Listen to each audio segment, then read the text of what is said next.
Hello, people of the earth. How are you? It's Tom Brown. It is early today in the morning. Um, my wife got up pretty early to take the kid, my daughter, to um, to drop her off at the school. Normally, they don't have school on Fridays. They only have school 4 days a week here.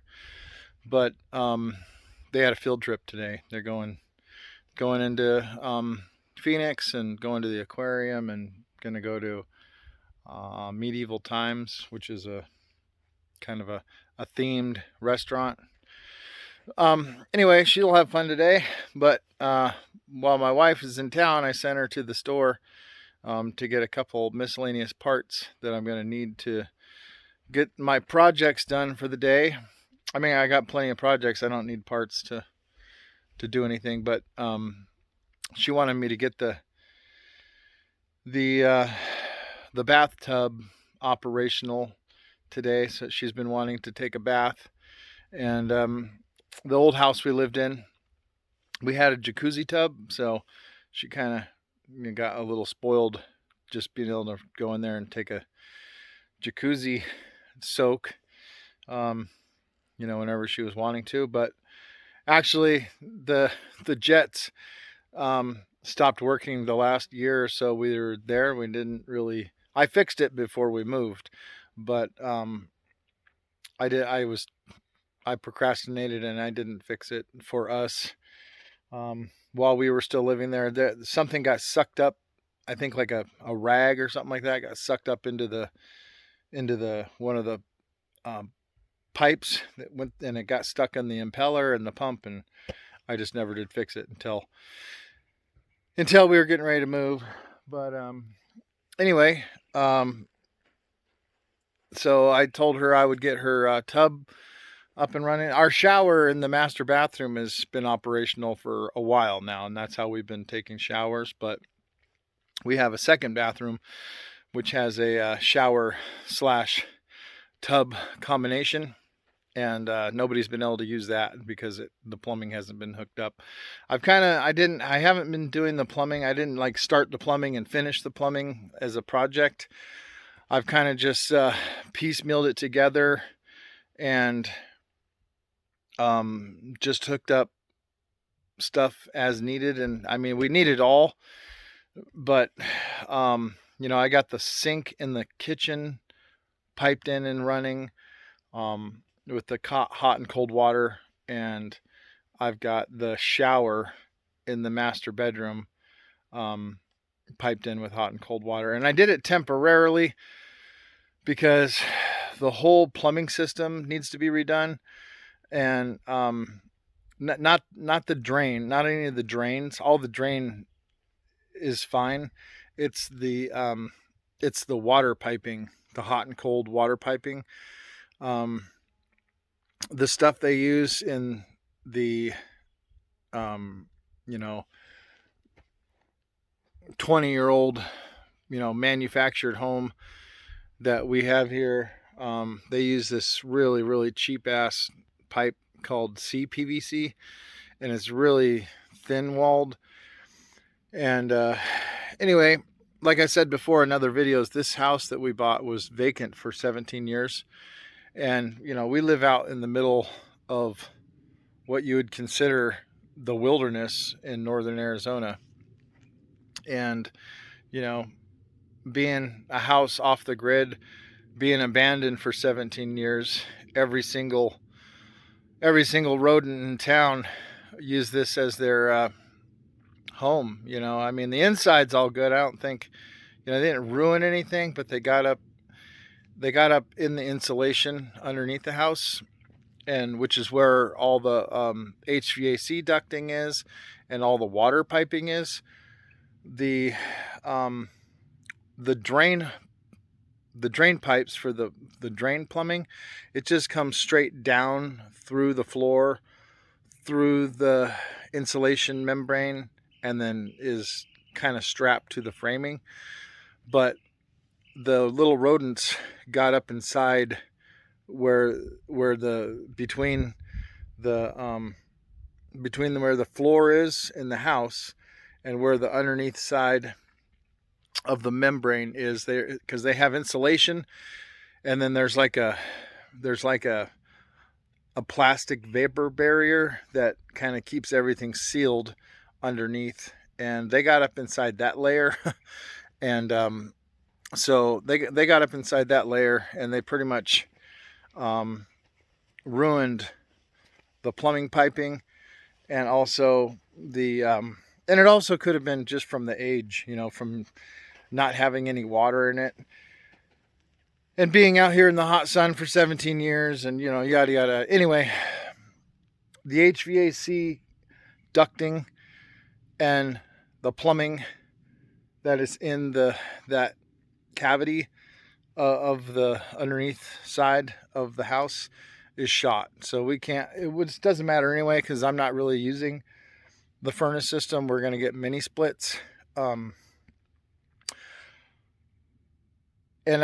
because of the hard water and the buildup of calcium and whatever else was in the water for all the years, the plumbing had to be replaced anyway. So because it's such a daunting task, crawling around underneath the house and cutting out the old piping and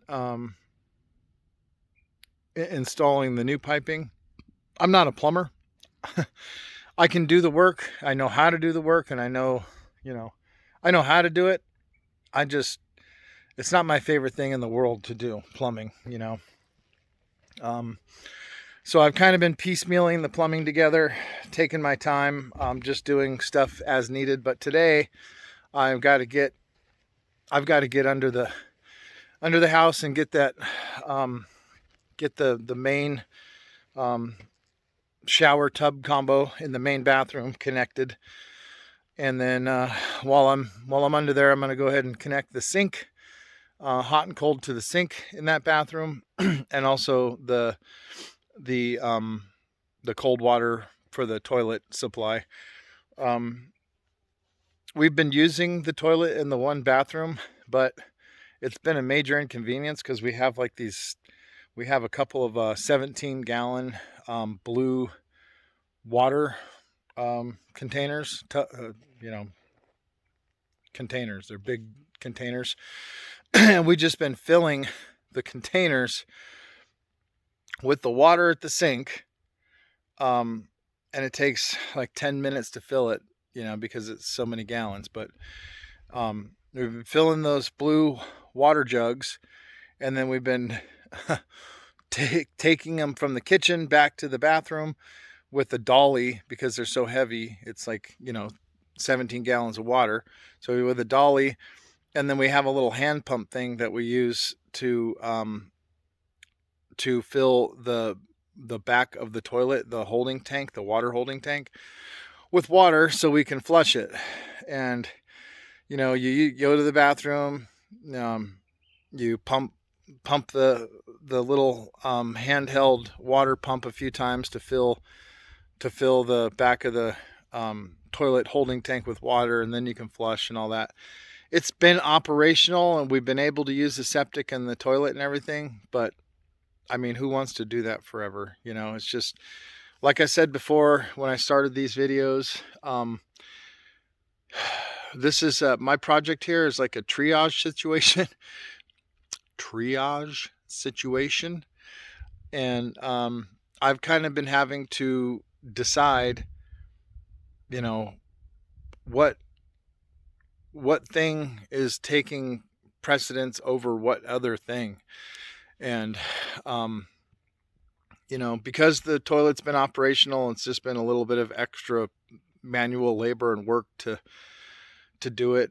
I've kind of avoided it, just because I've been kind of avoiding all the plumbing, just because it's so nasty under the house, and it's shallow under there, and I'm just not a big fan of crawling under houses anymore. I'll do it. I'm gonna do it to get it done. I've crawled under houses and in attics my whole life because I've been an electrician for 24 years. But I'm going on 45 years old here, and I'm kind of done with all that. I'm going to do it for this project because it's my own house, and I want to do it right, which is kind of why I've been taking my time with it. Got a bee bugging me here. Get out. So, get off. So anyway, so I'm going to do it right and take my time to do it right.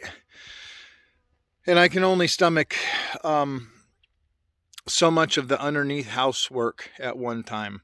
I was under there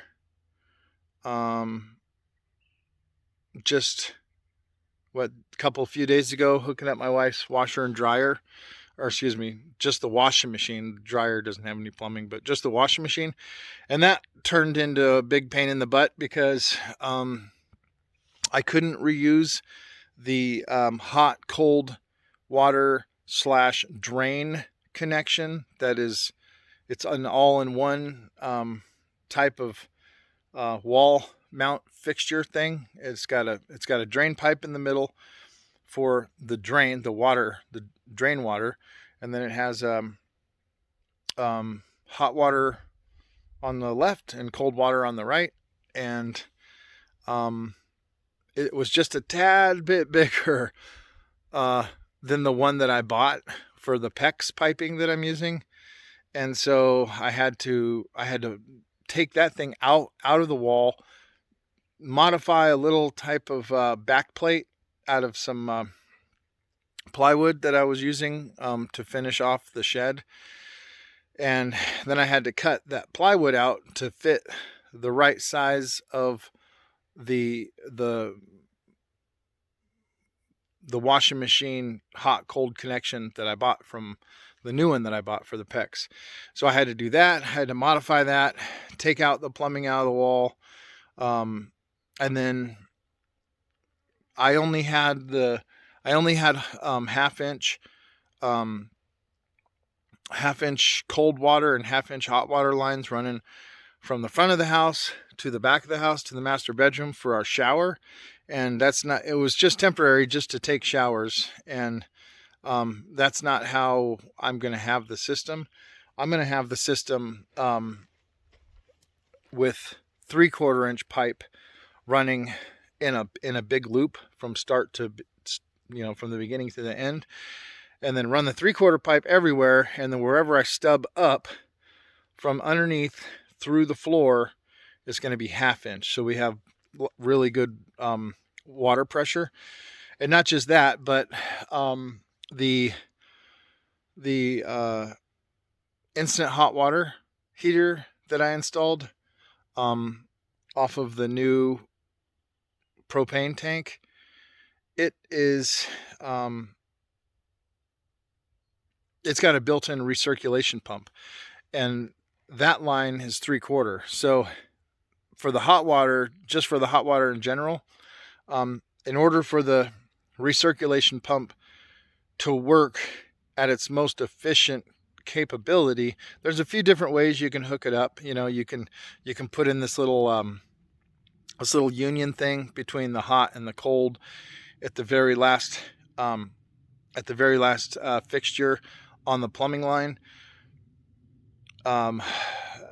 Or you can hook it up just like a regular hot water heater where there is no recirculation and you just have to wait for the hot water to get to the faucet wherever you're at.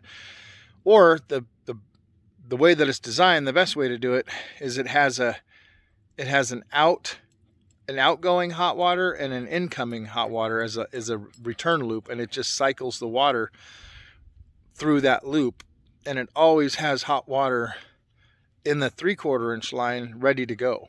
So if you only have a couple feet to run from the underneath side of the house up to a sink or to the shower or whatever, it's only going to take a couple seconds for the hot water to get from the 3/4 inch pipe underneath the house to where you're washing your hands or doing dishes or taking a shower or whatever. So I kind of redid the plumbing that I had down there temped in originally, and I got the 3/4 inch line ran all the way from the front of the house to the back of the house, ready to tee off for all the different plumbing fixtures. and I got the the master bathroom shower reconnected, which turned into a pain because I was working on the plumbing all day long, and I was in and out, under the house, crawling around, just getting nasty, dirty. I mean, it needs to be cleaned out down there. There's been rodents down there, and I don't even want to tell you what I was crawling through. But I was determined to take my clothes off and burn them and then jump, take a shower. But right at the end of the day, the last thing I did was connected the master bedroom shower back up, and it it didn't want to work. I thought, I didn't know what was going on. I thought maybe one of the connections came apart underneath the house, and I had to crawl back under there and check everything out. And what it ended up being is that I ended up getting a little bit of I taped up the ends of the PEX pipe with tape to make sure that I didn't get any sand or crap or sediment in the pipe itself. And then when I drained off the lines for the washing machine, I hooked up the hoses that go to the washing machine off of the little spigots of the water valves, and I drained it into like a big bowl just to check, to bleed out the air, check the water pressure, and also to get rid of any sediment and stuff that might have been in the lines. And actually was a little bit of sand in those bowls. But I didn't do that with the shower. I just hooked it right back up to the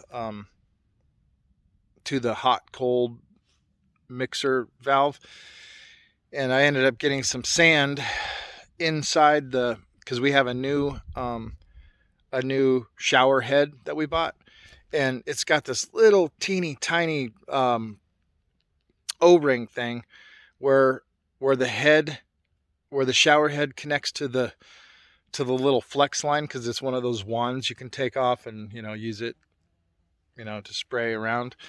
And just a little bit of sand got caught up in that little transition piece, and I mean, I knew it was clogged. I just didn't know where it was. So it took me a little while to figure it out. I had to take some plumbing apart, and I had to get the kids and my wife involved to help me turn the water on and off a few times, yelling at them across the house, okay, turn it on, turn it off, type of thing. I figured it out, but it was late. It was like 8-9 o'clock at night before I got the actual everything plumbed in to the point where I could just stop working and take a shower. And so that's the type of stuff that makes me want to take a break from the plumbing as long as I can. But certain things need to be connected. So today I'm going to connect up the main bathroom fixtures. There's a shower tub combo, a toilet, and a sink. And I'm going to get all those done today. So for one, my wife can take a bath. The kids can use that shower or the bath. And we don't have to keep filling those stupid water buckets. That's just been one extra thing, a daily task. Oh, who filled the water buckets? Whoever used the last of the water, fill the bucket, that type of thing. So that'll be over with. And then I'll go down there and I'll show you what I rigged up for the water lines, for the drain, to drain from my one holding tank to the other. I had to kind of modify it because it wasn't working the way that I wanted it to. So I'm going to finish that today. And then I'm also going to show you the greenhouse, which on one of the last videos I made, I was walking you through, I showed you the trailer and all the big stack of parts for the greenhouse. And then I walked over, and I was showing you the fans and stuff, and then I got cut off somehow, and I got busy working, and I didn't have time to make another video. So anyway, I'll walk you over here. All right, so This is kind of the north. There's the supervisor. Joey, you boy Joey. This is the gate, so this is the front. We have like 37 acres here, and where the house is, so that's north. There's a road that runs east to west. Right here is the road we live off of, which is what our address is. And then like maybe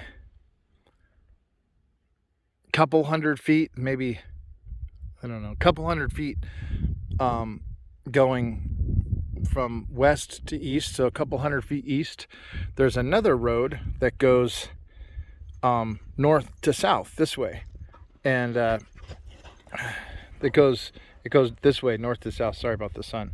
And so we are in this little 1 acre piece that we have that's fenced in, is right at the top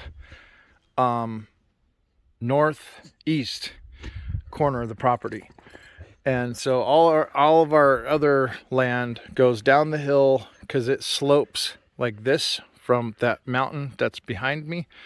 It slopes very gently down into the valley. So this whole section of our property is all southern facing, good usable land for whatever we want. And but for as far as convenience for my wife, and not only that, but to get some power and water and stuff that we need for the greenhouse, to the greenhouse, what I decided to do is to put the greenhouse up in this top corner section. There's crap everywhere. This is one of the sheds that I tore down.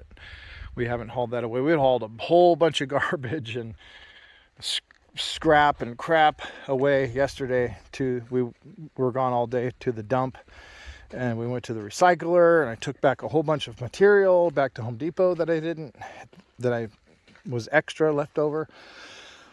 So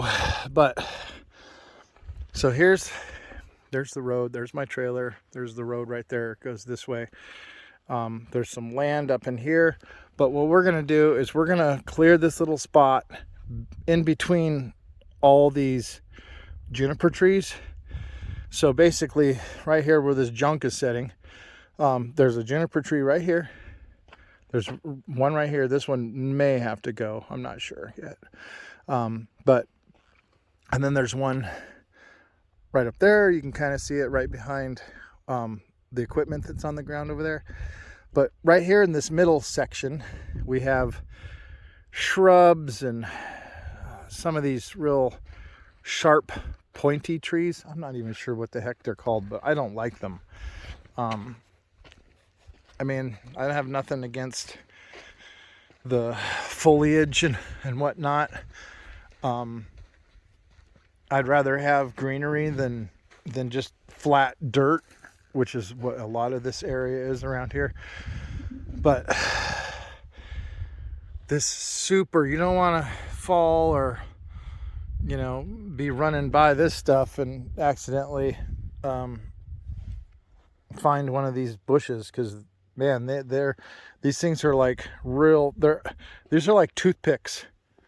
All these little spikes on here, they're like toothpicks. And so I don't particularly care for these ones. And we have there's a bunch of them right here. So we got those bushes. So I'm going to try to stay between the juniper trees and take out, sorry, I'm not very good at this camera operation stuff, but so these ones here, those bushes, all these bushes in here are gonna go. And I decided to put the greenhouse in this directional manner here. the same way that the solar stuff is facing, from east to west. Not only for the sun factor, but the fact that my property slopes this way. It slopes north to south. So if we were to build the greenhouse facing north to south, there would be a lot more leveling of the land that I would have to do to make it a level ground, level surface inside the greenhouse. So east to west is what we decided to do. And this section right here between these juniper trees where all these bushes are at is going to be the greenhouse. Those are the fans I was showing you before. All this stuff is brand new. I got it used, but it's not used. It's already purchased by somebody, and it was just sitting around waiting to be installed when they needed it at a big farm, and they were going out of business. So it's my gain, their loss, I guess. There's the water walls, and basically they're just like huge swamp coolers for when these will go on one end of the greenhouse, and those fans over there that I just showed you with the louvered doors on them, they will go on the other end of the greenhouse. And I'll set the thermostat to control the fans and the pump, the water pump for these guys. And when the humidity and the temperature gets to a certain point in the greenhouse, the thermostat will kick on the fans and kick on the water pumps to cool down the greenhouses. This is some used plastic that was just kind of laying around at this place where this huge 80 greenhouse farm was being liquidated. There's plastic and junk everywhere. But so we found a good piece, and we're hoping to be able to reuse some of that. But if that cannot be reused, I have this new plastic right here. It was the last new one they had, because like I said, all the greenhouses were already put up, and they were taking them down to sell them because the farm was being liquidated. So the fact that I got one that was unused, that was just still on the farm, pretty good deal. Those normally sell, that right there, that plastic is big enough to go to 35 to 100, 35 foot wide, 100 foot long, 14 foot tall hoop style greenhouse. That plastic right there is normally about $500 or so to buy it new, and I got it for $200. I thought I was going to get a deal because the guy that sold me that, one of the workers that was there, said, anyway, he was, oh, that's my plastic, I'll sell it to you. I fixed his generator for him while I was there because they didn't have 220 coming out of it, and I was waiting for some parts to come on a truck, those water walls right there, because some guys that were there right when I got there, they bought this big stack of water walls that was the only ones left on the property. They bought them all.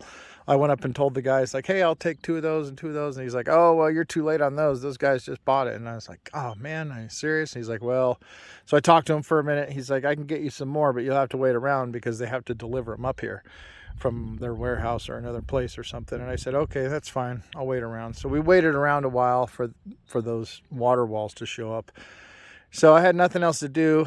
I fixed his generator for him so they would have a water pump, because they're living out there in the middle of the desert, just living on their project, and I felt bad for them. But anyway, so got some clips. These clips right here are for clipping over the when you put the plastic and stuff up, or whatever you want to do, like a shade cloth or whatever, you can just clip them on and it'll hold whatever you put on there.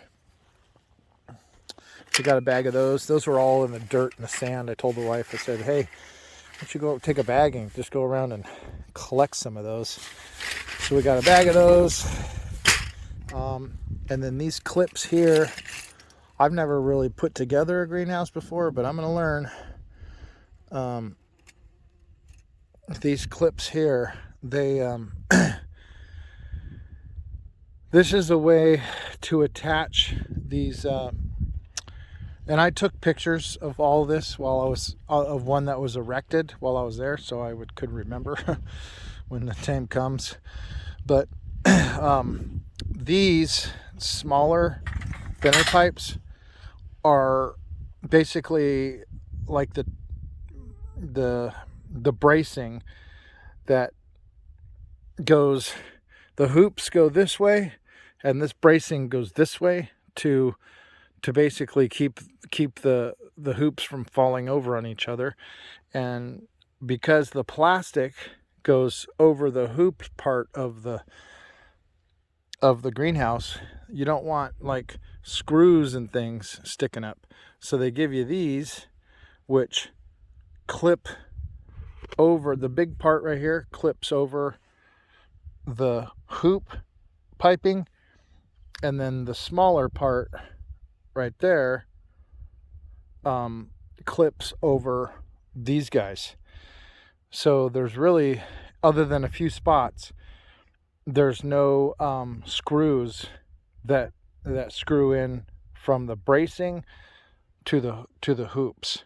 It's just these clips. So and then these guys right here,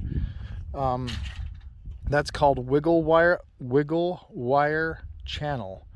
And I'll do when I'm building this thing, I'll go more in depth, and after I figure it out, I'll show you how it all works. I already kind of know how they work because the guy showed me how they worked while I was there. But and then when he was pulling it apart, he gave me this whole bottom of this thing is filled with screws. So, you know, all this stuff that you can get. I mean, I'm sure I'm going to have to buy more screws and, you know, whatnot, but I figured whatever I could get, scrounge up and reuse, I'm going to try to do that, just to save on money. They gave me also the this is the framing that encases the two ends of the greenhouse, and it's where you have the door and the big openings for the fans and for the water walls. And I'm sure I'm gonna have to get some new lumber, you know, but I'm gonna reuse whatever I can of this stuff here. It's still in pretty good shape. It's not like rotted or anything like that. It's been sitting in the desert, so it's just it's really dry, which is nice because it's light. But so excuse me, here is one section of the hoops, and here is another section of the hoops, and there's a lot of them. The greenhouse that we got, we went up there to get a big, huge 100-foot commercial style greenhouse with 2-inch tubing and you know, all that, the same size I told you was for the plastic. But you know, when we got there, because I wanted to get the water walls and the fans and everything anyway, just because it's so hot here and we're going to need it. It doesn't make a whole lot of sense to spend all that time and energy trying to grow food just for your plants to die when it gets too hot out. So because of the cost, you know, he wanted $4,500, which is still a really good deal for that greenhouse. I mean, it's still a good deal, but by the time You add in the cost of the fans and the water walls and the plastic. I mean, you're getting up into the, $6,000-7,000 range, and not including the, $250-300 I spent on gas to go over there. And it's just every little thing starts adding up. Plus the fact that it would be harder to haul, heavy for my trailer, and harder to put up. My wife and I, we walked around on the property and we decided that the best thing for us to do is start off with the smaller greenhouse, which is still, even though it's smaller, excuse me, even though it's smaller than the 100-foot long 2-inch tube greenhouse that we went up there to get. This one is still, I think, 28 by 65. So it's almost 30 feet wide and 65 feet long. So it's still big. And not only that, but it came with there was two hoops. There's an outer hoop, which has the plastic on it, which is the greenhouse. And then because they were growing marijuana, there's an inner hoop that's just a little smaller. I mean, it's like maybe a foot lower and a couple feet less wide on each side to fit inside of the other greenhouse, because they used it for blackout purposes, for making it dark inside the greenhouse to trick the marijuana plants into thinking that it is a certain time of year, and they don't, I don't even know how all that works, but they trick the plants into thinking, they have to either bud or not bud, or, it's time for them to do something, or, so I'm not really too sure, but we don't, hey, knock it off. We don't, they're fighting. We don't need the blackout shade or anything like that, because we're not going to be growing marijuana. We're going to be growing food. So we got the outer greenhouse and the inner greenhouse and the extra plastic. So I think what we got here is, I'm going to try to do, is we have the bigger hooped greenhouse with the new plastic that will be 28 by 65. And then we have the smaller greenhouse, which is still big, which is about, I think it's like 25 by 55 or something like that. It's just smaller than the other one to fit inside of it. So we have two greenhouses, two sets of plastic, two water walls, two fans, and then these things here is like it's almost like metal, it's like channel, but it's like a kind of like a framing. It's like framing, and this is what goes on the ground to brace things up.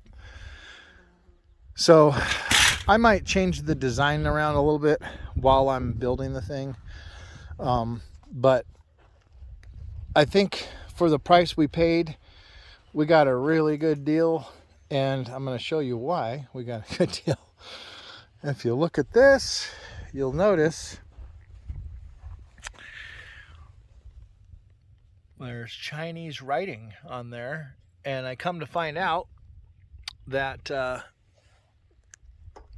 all this stuff is all shipped in from China. So what happens is the Chinese investors, because of the marijuana laws in the United States and California and all over, they come in and buy these huge chunks of land, and then they ship in all of the greenhouses and all the equipment and everything, and they build these humongous farms. And where I was at was in San Bernardino County, and the guy told me that who was liquidating all this, he was also Chinese.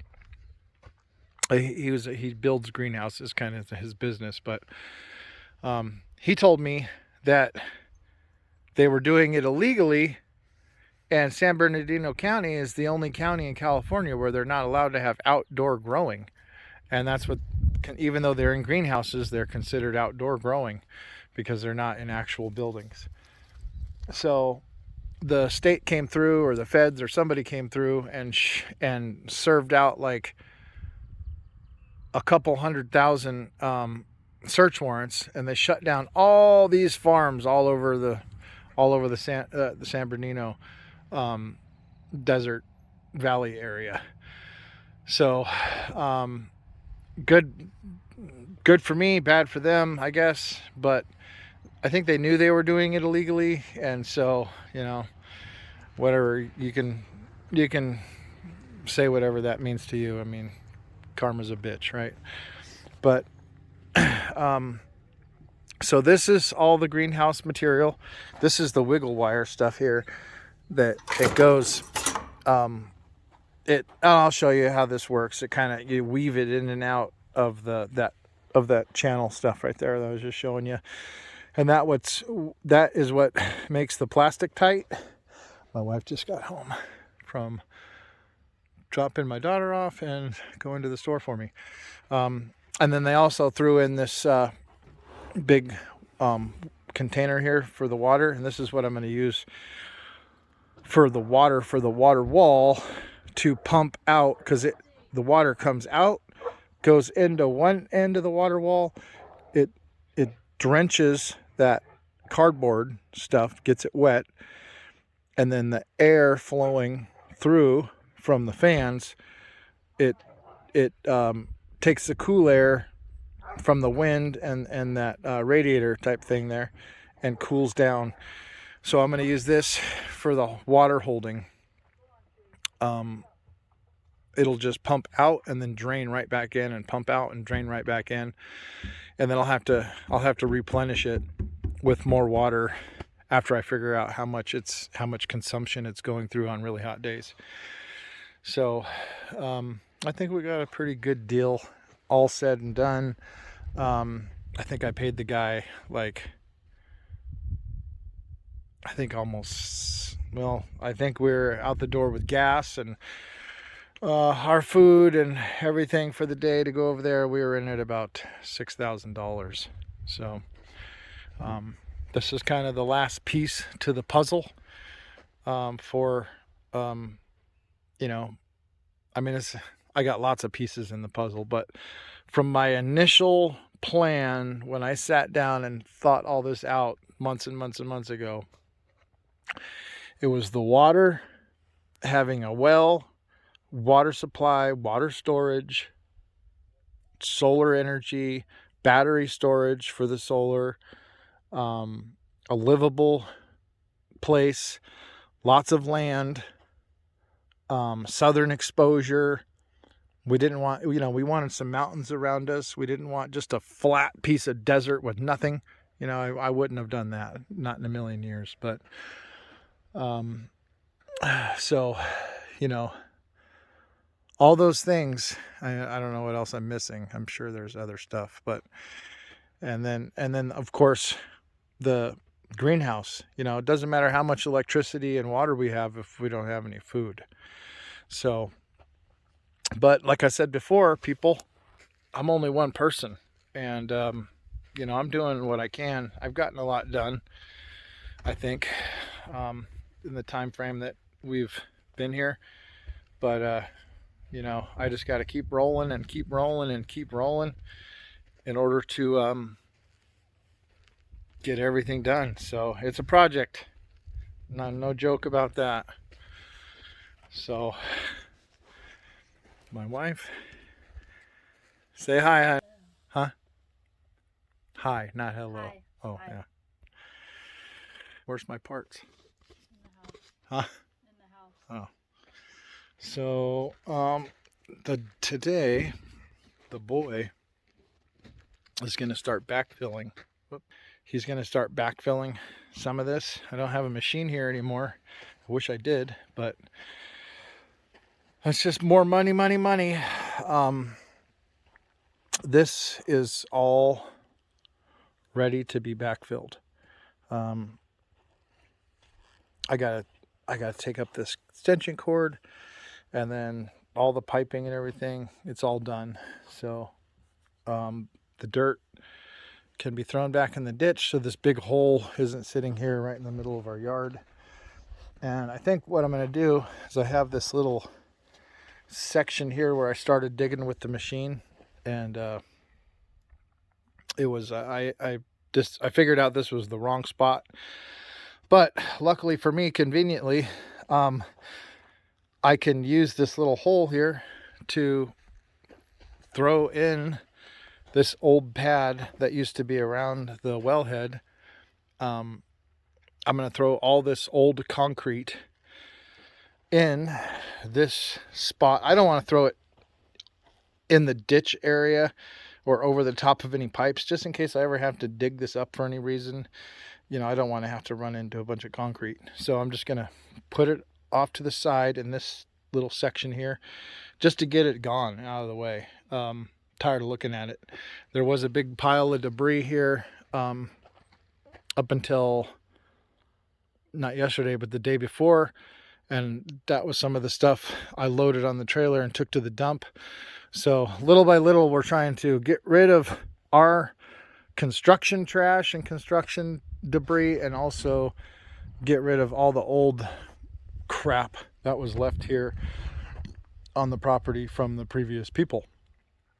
And so anyway, do you want to hold the camera for me? Just ask my wife here. So anyway, so the 14-year-old boy is concerned about being skinny, so he's gonna start building some man muscle by manual labor. So he's going to be out here in a little bit with a shovel backfilling some of this, but it's a lot easier to backfill than it is to dig, so at least there you got that going for him. And this is my wife's new clothesline thing that she bought. Here. Hello, people of the world. My wife's giving me a hard time because I keep saying people of the earth, people of the world, and it doesn't matter. The world, the earth, we're all earthlings, we're all human, so I guess it doesn't really matter what I say. I could say people of the third rock from the sun or whatever. But anyway, I have to redo a video from yesterday. It just didn't turn out very well, so I'm gonna start where I left off and have my wife film me, and I'm just gonna go through a couple things that I've done over the last week, and show you guys the progress. Hold on.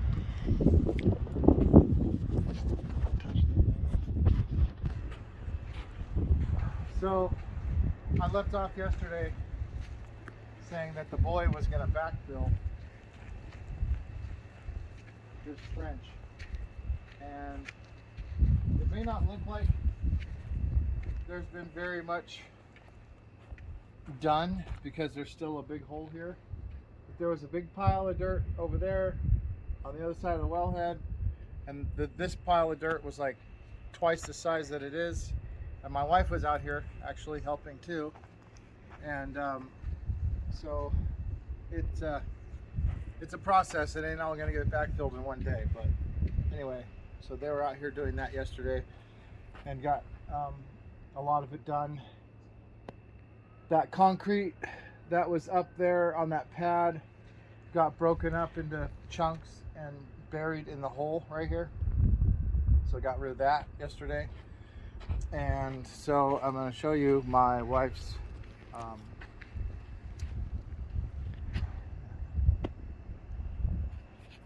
going to show you my wife's clothesline, clothes dryer. She ordered this off of I'm not sure where she ordered it off of. Lehman's. Whatever that is, website. And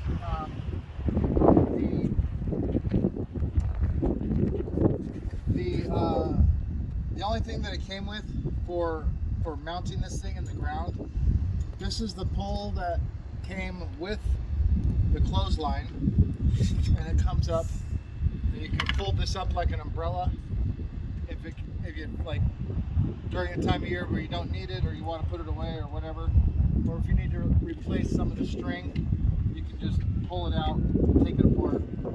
But this plastic pipe right here, it's like a 24-inch plastic pipe, and you're supposed to just bury this in the ground, and it comes with these little fins, these little metal fins that strap to the side of it. It makes it look like an arrow, and it's supposed to keep it from spinning in the ground. But we have pretty strong wind gust here, and we have pretty sandy soil, so it wasn't going to take this thing very long to fall over or unembed itself from the dirt. So what I did is I modified it by taking parts off of some extra leftover parts that I took down from an old windmill that used to be in the backyard. There was no windmill, it was just a pipe with aircraft cables coming off the side of it. And when I pulled the pipe out originally and brought it around back here with the backhoe, when I pulled it up with the machine, it pulled these big concrete columns up out of the ground that were in the backyard, and they were already like preformed cast concrete about that big around and about that deep or so, with eye hooks in them. I'll show you.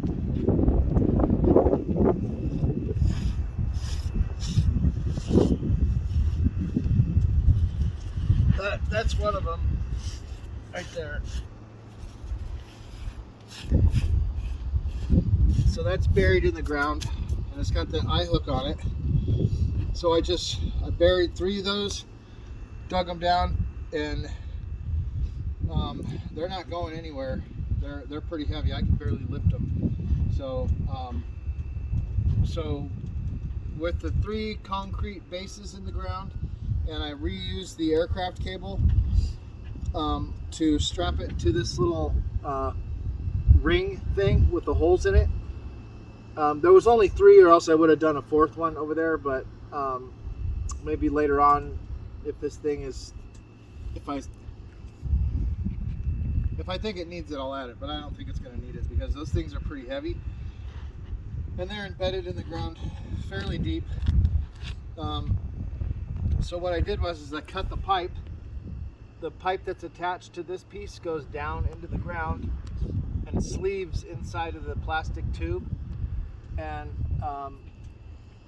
this part sticks up about yay far, and I pounded down this part of, I cut a piece off, and then I pounded this pipe over this pipe because it's just the exact size that you need.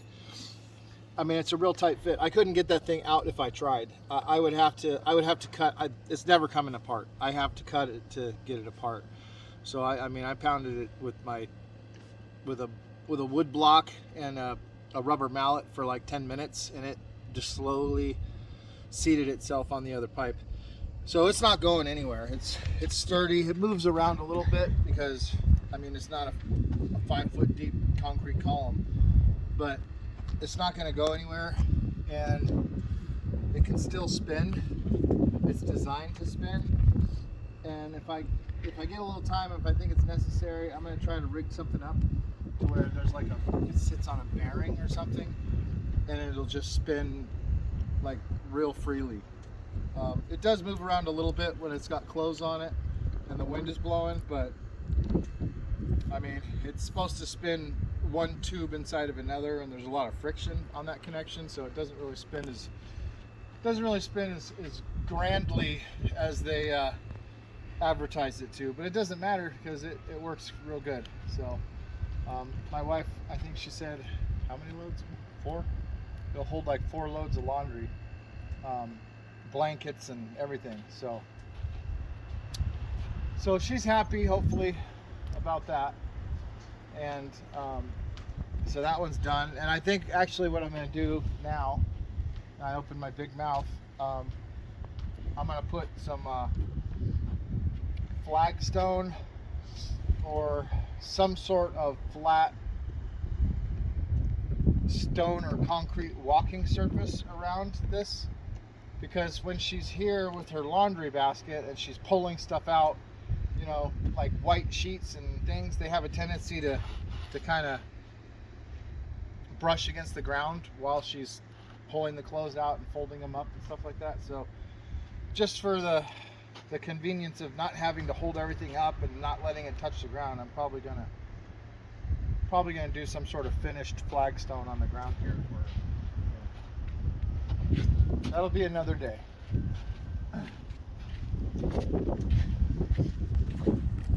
Izzy, come here. Come.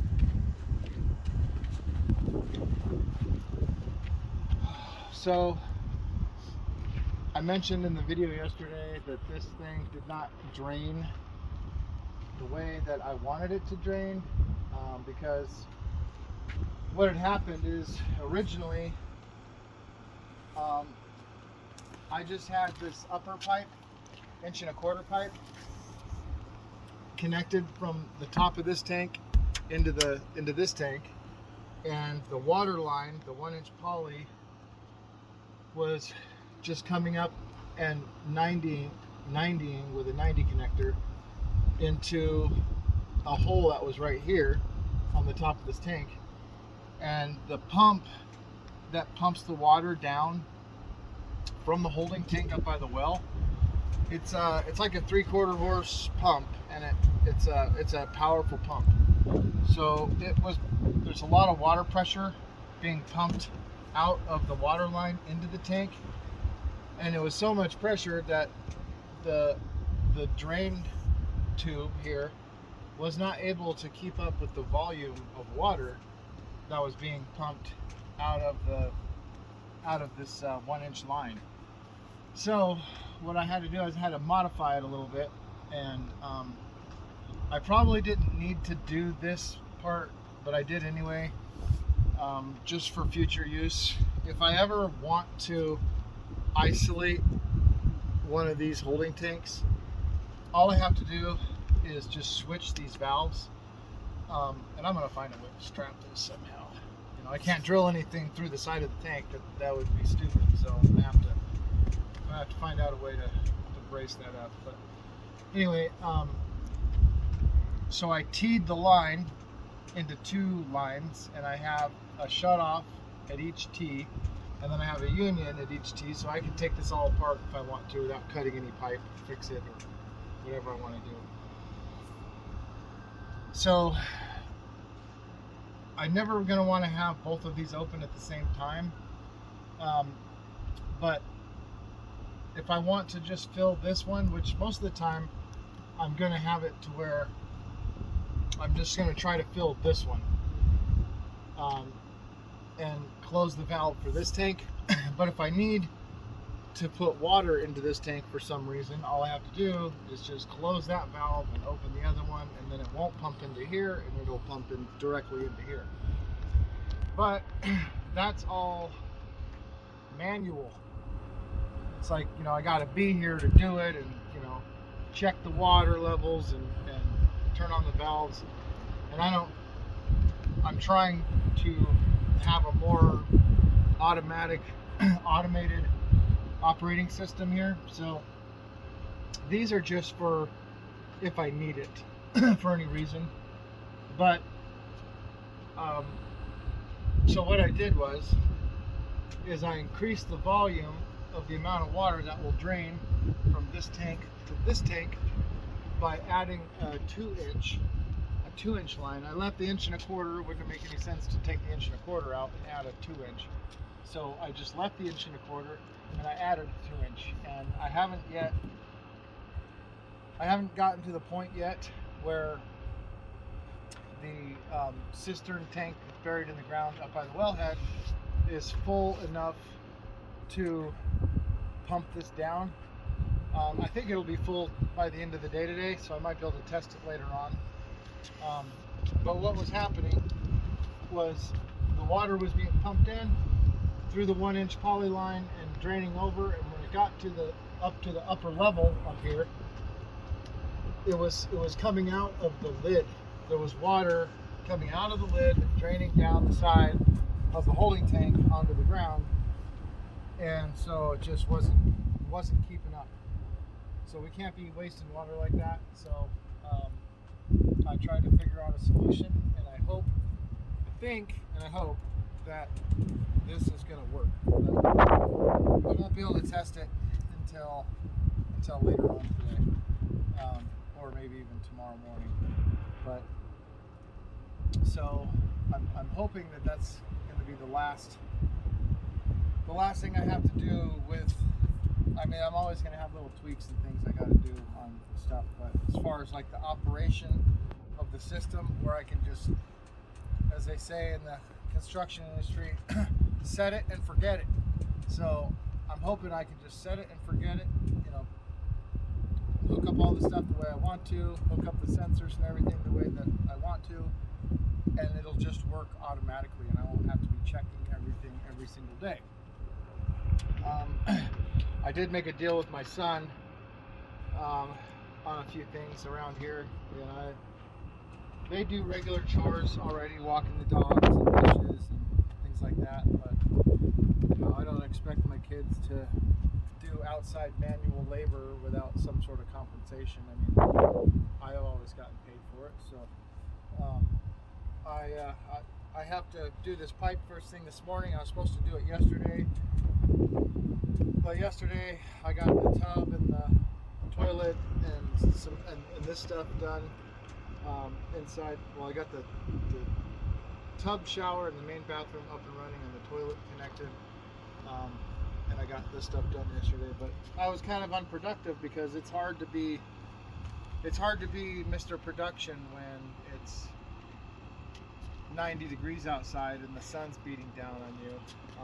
I just haven't gotten fully acclimated yet to the heat here. This will be our first summer, and from what the temperatures have been so far, it's going to be hot. It won't be as hot as it is in the lower lands because we're kind of up in elevation to kind of ward off those really high heat days, like 110 type of days. But it's still going to be hot in the 90s, mid 90s, maybe 100 degrees. So, so my next project after I get this pipe done is going to be to work in the shed and get the rest of the plywood and the insulation done in there. I'll show you real quick. So this pipe, where's it at?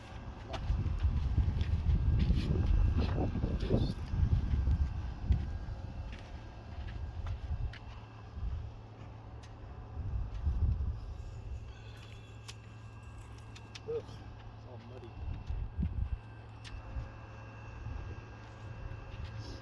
So this ain't gonna take me long to do this, but I've got to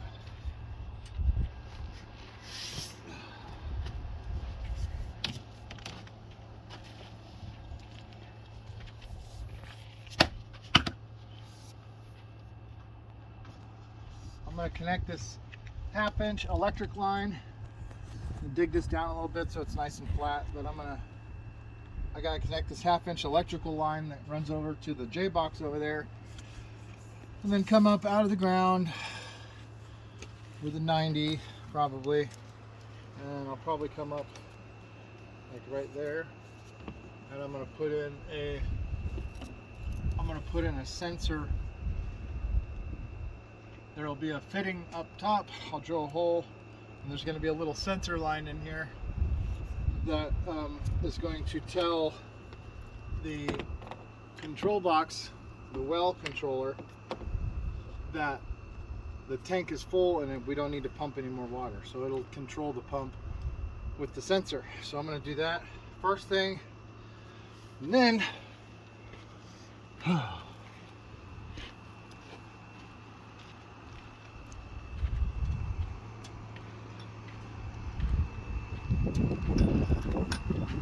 there's a sensor that'll just hang inside the tank, and when the water level comes up and touches this thing, it'll send a signal to the control box to shut off. So I've been doing it manually with a little connection there. So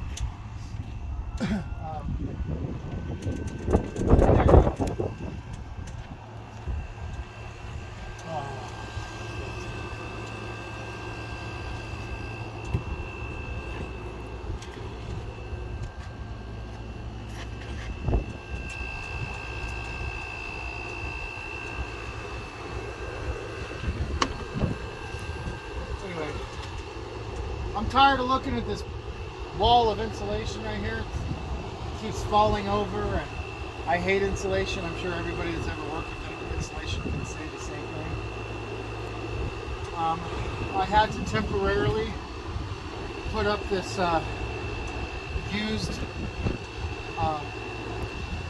window style air conditioner that we brought with us, because the battery needs to stay cool, and my Solar inverter, this thing here, it's got vents on the side of it, and this thing comes on and off to cool itself down when it gets hot, because it generates a lot of heat, inverting the power. So with the heat we've had the last few days, I had to do something because it was getting pretty toasty in here. It was up around 100 degrees, and like I said before, we may not need the air conditioner once I get this insulation all in the ceiling and in the sides, and get the rest of the plywood put on. We may not, it might stay cool enough to not have to run this thing. But in the hot heat of the day, my solar array, it creates all kinds of power. It creates more power really than what we've been using.